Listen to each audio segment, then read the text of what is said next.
Welcome to our channel దాయిముష్ education. ఈరోజు మనం అన్ని కాంపిటేటివ్ ఎగ్జామ్స్కు ఉపయోగపడే విధంగా ప్రతి ఒక్క కోచింగ్కి ప్రత్యేకమైన వివరణలతో మే 11వ తేదీ నుంచి 20వ తేదీ వరకు గల ఇంపార్టెంట్ కరెంట్ అఫైర్స్ని అయితే క్లుప్తంగా తెలుసుకుందాం. గగన్ స్ట్రైక్ 2 పేరుతో భారత సైన్యం మరియు భారత వైమానిక దళం ఏ రాష్ట్రంలో సంయుక్త విన్యాసాన్ని నిర్వహించాయి? Answer B, Punjab. Indian army, Kharga corps మరియు ఇండియన్ ఎయిర్ ఫోర్స్ ఐఐఎఫ్ సంయుక్తంగా నిర్వహించిన గగన్ స్ట్రైక్ 2 ఉమ్మడి వ్యాయామం పంజాబ్లో జరిగింది. ఆయుష్ మంత్రిత్వ శాఖలో డైరెక్టర్గా ఎవరు నియమితులయ్యారు? Answer C, Subodh Kumar. తమిళనాడు కేటర్కి చెందిన 2010 బ్యాచ్ ఇండియన్ అడ్మినిస్ట్రేటివ్ సర్వీస్ అధికారి సుబోధ్ కుమార్ ఆయుష్ మంత్రిత్వ శాఖలో డైరెక్టర్గా నియమితులయ్యారు. అంతర్జాతీయ మొబైల్ నెంబర్లను ఉపయోగించే ఎన్ఆర్ఐల కోసం యూపీఐని ఏ బ్యాంక్ ప్రవేశపెట్టింది? Answer C, ICICI bank. ICICI bank non resident Indian NRI కస్టమర్లు తమ అంతర్జాతీయ మొబైల్ నెంబర్ల ద్వారా భారతదేశంలో యూనిఫైడ్ పేమెంట్స్ ఇంటర్ఫేస్ యూపీఐని లావాదేవీలను ఉపయోగించడానికి అనుమతించే ఒక అద్భుతమైన ఫీచర్ను పరిచయం చేసింది. వీసా ద్వారా భారతదేశానికి కొత్త కంట్రీ మేనేజర్గా ఎవరు నియమితులయ్యారు? Answer C, Sujay Raina. Visa భారతదేశానికి కొత్త కంట్రీ మేనేజర్గా సుజయ్ రైనాను నియమించింది. ద్రవ ఆక్సిజన్ను ఉపయోగించి SR-75 అనే క్యాండల్ మైనిపుతో నడిచే రాకెట్ను ఏ దేశం విజయవంతంగా ప్రయోగించింది? Answer B, Germany. Paraffin liquid ఆక్సిజన్తో రాకెట్కు ఇంధనం అందించడం ద్వారా జర్మనీకి చెందిన హై ఇంపల్స్ ఈ ఘనత సాధించింది. హిందూ మహాసముద్రం నుంచి వచ్చిన హిదాయా తుఫాను దార్ ఎస్ సలాం సమీపంలో ఏ దేశ తీరాన్ని తాకుతుంది? ఆన్సర్ ఏ, టాంజానియా. హిదాయా తుఫాన్ దార్ ఎస్ సలాం సమీపంలో టాంజానియా తీరాన్ని తాకుతుందని అంచనా వేసింది. ఇది టాంగా, మొరోగోరో మరియు ఉగుంజాకు వర్షం మరియు బలమైన గాలులు తీసుకువస్తుంది. గైడెన్స్ కోసం అరబిక్ పదం పేరు పెట్టబడిన ఈ తీవ్రమైన తుఫాను టాంజానియా తీర ప్రాంతాలకు సంభావ్య ముప్పును కలిగిస్తుంది. సలాం బిన్ రజాక్ తన కెరీర్లో దేనికి ప్రసిద్ధి చెందాడు? ఆన్సర్ డి, రచయిత మరియు అనువాదకుడు. 83వ ఏట మరణించిన సలాం బిన్ రజాక్ ప్రఖ్యాత ఉర్దూ సాహిత్యం రచయిత మరియు అనువాదకుడు. ఇటీవల ఏ సంస్థ తన 65వ రైజింగ్ డేను జరుపుకుంది? Answer C, borders road organisation. Border road organisation BRO దాని 65వ రైజింగ్ డేను గుర్తించింది. ప్రపంచంలోనే అత్యంత ఎత్తైన సొరంగం పురోగతిలో ఉన్న సింకున్ లా టన్నెల్ వంటి మౌలిక సదుపాయాలను నిర్మించడంలో దాని ముఖ్యమైన పాత్రను నొక్కి చెబుతుంది. 6వ అంతర్జాతీయ వార్తాపత్రిక రూపకల్పన పోటీల్లో ఏ వార్తాపత్రిక అత్యున్నత గౌరవాన్ని పొందింది? Answer C, the Hindu. The Hindu 6వ అంతర్జాతీయ వార్తాపత్రిక రూపకల్పన పోటీల్లో విజయం సాధించింది. నీరజ్ చోప్రా యొక్క అథ్లెటిక్ పరాక్రమంపై దాని ఫ్యూచర్ కోసం బెస్ట్ ఆఫ్ షో మరియు golden best of sports page వంటి అవార్డులను గెలుచుకుంది. పర్వతారోహకురాలు కమీరీటా షెర్పా ఏ దేశానికి చెందినవారు? ఆన్సర్ ఏ, నేపాల్. ఎవరెస్ట్ శిఖరాన్ని 29 సార్లు అధిరోహించిన రికార్డు సృష్టించిన పర్వతారోహకురాలు కమీరీటా షెర్పా నేపాల్కు చెందినవారు. నిఘా సామర్థ్యాలను పెంపొందించేందుకు భారత సైన్యం ఏ డ్రోన్ను ప్రవేశపెడుతుంది? ఆన్సర్ ఏ, దృష్టి 10. భారత సైన్యం పాకిస్తాన్ సరిహద్దు వెంబడి తన నిఘా సామర్థ్యాన్ని బలోపేతం చేసేందుకు దృష్టి 10 డ్రోన్ను ప్రవేశపెట్టేందుకు సిద్ధమైంది. అరేబియా సముద్రంలో షార్క్ మరియు రే పరిశోధనలో భారతదేశం ఏ దేశంతో సహకరిస్తుంది? ఆన్సర్ ఏ, ఒమాన్. అరేబియా సముద్రంలో షార్క్ మరియు రే పరిశోధనలపై ఒమన్తో భారత్ సహకరిస్తుంది. ఉమ్మడి చొరవ అరేబియా సముద్ర ప్రాంతంపై దృష్టి సారించి ఎలాస్టమో బ్రాంచ్ పరిశోధనల అవగాహన, పరిరక్షణ ప్రయత్నాలు మరియు సామర్థ్యాన్ని పెంపొందించడం లక్ష్యంగా పెట్టుకుంది.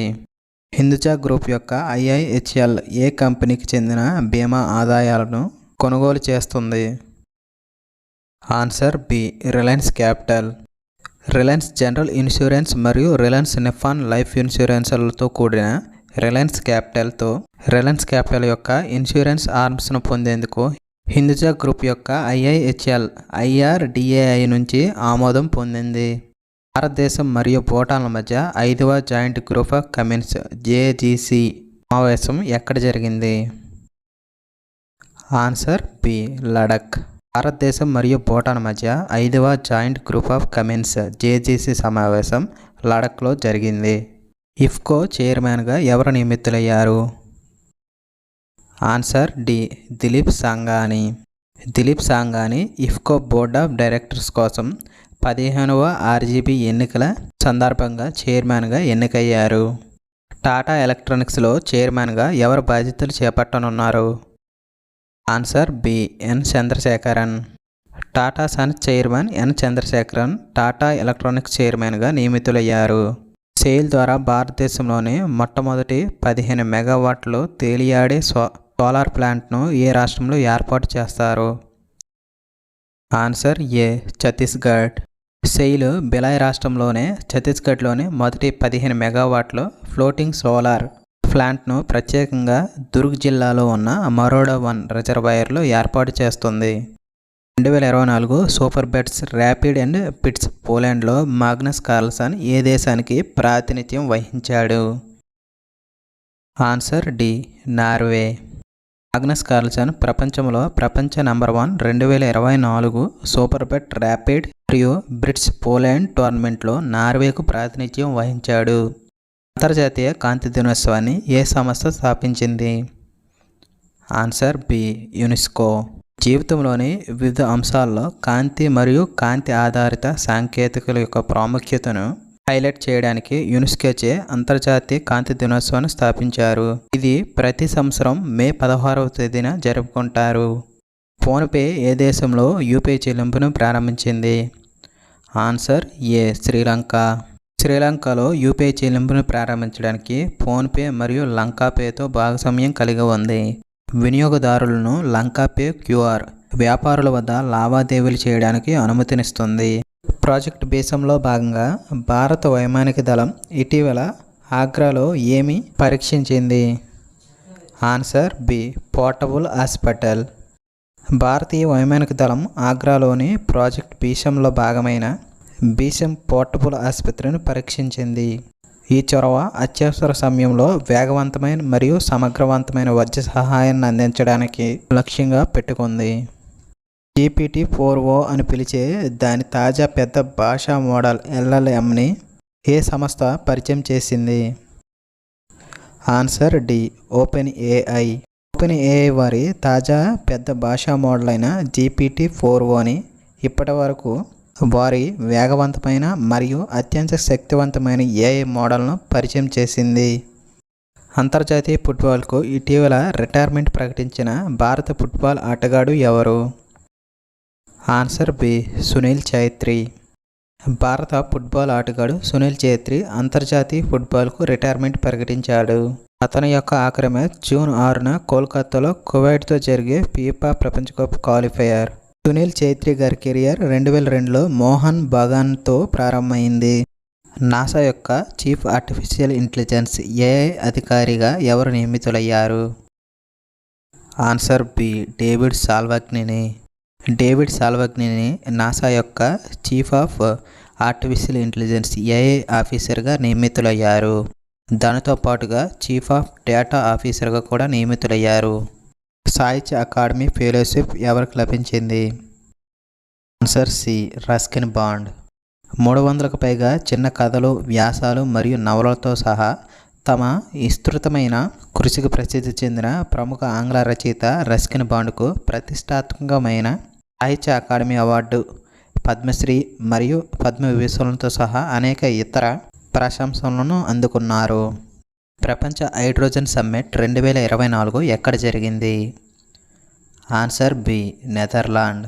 నెదర్లాండ్లోని రోటర్డామ్లో జరిగిన వరల్డ్ హైడ్రోజన్ సమ్మిట్ 2024లో India pavilion, national green hydrogen mission మరియు స్థిరమైన హైడ్రోజన్ పర్యావరణ వ్యవస్థను ప్రోత్సహించే ప్రయత్నాలతో సహా గ్రీన్ హైడ్రోజన్ పర్యావరణ వ్యవస్థను ప్రోత్సహించే ప్రయత్నాలతో సహా గ్రీన్ హైడ్రోజన్ కార్యక్రమంలో భారతదేశం యొక్క పురోగతిని హైలైట్ చేస్తుంది. ప్రపంచ టెలికమ్యూనికేషన్ అండ్ ఇన్ఫర్మేషన్ సొసైటీ దినోత్సవాన్ని ఏటా ఎప్పుడు నిర్వహిస్తారు? ఆన్సర్ బి, మే 17. ప్రపంచ టెలికమ్యూనికేషన్ మరియు ఇన్ఫర్మేషన్ సొసైటీ దినోత్సవాన్ని ప్రతి సంవత్సరం మే 17వ తేదీన జరుపుకుంటారు. Indian institute of petroleum and energy IIPE ద్వారా పర్యావరణ అనుకూల నీటి శుద్ధి సొల్యూషన్ ఎక్కడ అభివృద్ధి చేయబడినది? Answer B, Visakhapatnam. Eco friendly water treatment సొల్యూషన్ను విశాఖపట్నంలోని Indian institute of petroleum and energy IIPE అభివృద్ధి చేసింది. Central bureau of investigation CBI అదనపు డైరెక్టర్లుగా ఎవరు నియమితులయ్యారు? ఆన్సర్ డి, AYV కృష్ణ మరియు N Venugopal. Central bureau of investigation CBIలో అదనపు డైరెక్టర్లుగా Indian police service IPS senior అధికారులు AYV కృష్ణ, N వేణుగోపాల్ నియమితులయ్యారు. నాసా ప్రిఫైర్ సోలార్ మిషన్ను ఏ దేశం నుండి ప్రారంభించబడుతుంది? Answer D, New Zealand. వాతావరణ నమూనాను మెరుగుపరచడానికి మరియు వాతావరణ మార్పులను పరీక్షించడానికి రూపొందించబడిన నాసా ప్రిపేర్ పోలార్ మిషన్ను న్యూజిలాండ్ నుంచి ప్రారంభించబడుతుంది. భారత సైన్యానికి Igla S very short range air defence ఈ వ్యవస్థలను ఏ దేశం సరఫరా చేస్తుంది? ఆన్సర్ ఏ, రష్యా. ఇగ్లాయస్ విసర్డ్ వ్యవస్థలు భారత మరియు రష్యా రక్షణ సంస్థల సాంకేతిక బదిలీ ఒప్పందాన్ని ప్రదర్శిస్తూ భారత సైన్యానికి అందించడానికి సిద్ధంగా ఉన్నాయి. భారత సైన్యం ఎత్తైన ట్యాంక్ మరమ్మతు సౌకర్యాన్ని ఎక్కడ ఏర్పాటు చేసింది? Answer B, Ladakh. భారత సైన్యం చైనా సరిహద్దు సమీపంలో లడాఖ్లో 14,500 అడుగుల కంటే ఎక్కువ ఎత్తులో ఎత్తైన ట్యాంకును మరమ్మతు సౌకర్యాన్ని ఏర్పాటు చేసింది. ప్రపంచంలో మొట్టమొదటిసారిగా హిమానీ నదులను కోల్పోయిన దేశం ఏది? Answer C, Venezuela. దక్షిణ అమెరికా ఉత్తర తీరంలో ఉన్న వెనిజులా గ్లేసియర్లన్నింటినీ కోల్పోయి ప్రపంచవ్యాప్తంగా ఇలా కోల్పోయిన మొదటి దేశంగా అవతరించింది. Question of the day. పర్యావరణ పరిస్థితులకు సహకరించే వ్యక్తుల కోసం కొత్త 10 సంవత్సరాల బ్లూ రెసిడెన్సీ వీసాను ఏ దేశం ప్రవేశపెట్టింది? మీ యొక్క ఆన్సర్ని ఖచ్చితంగా కామెంట్లో చెప్పగలరు. ఈ వీడియో మీకు ఇన్ఫర్మేటివ్ అనిపిస్తే ఈ వీడియోని లైక్ చేసి ఛానల్ని సబ్స్క్రైబ్ చేయగలరు.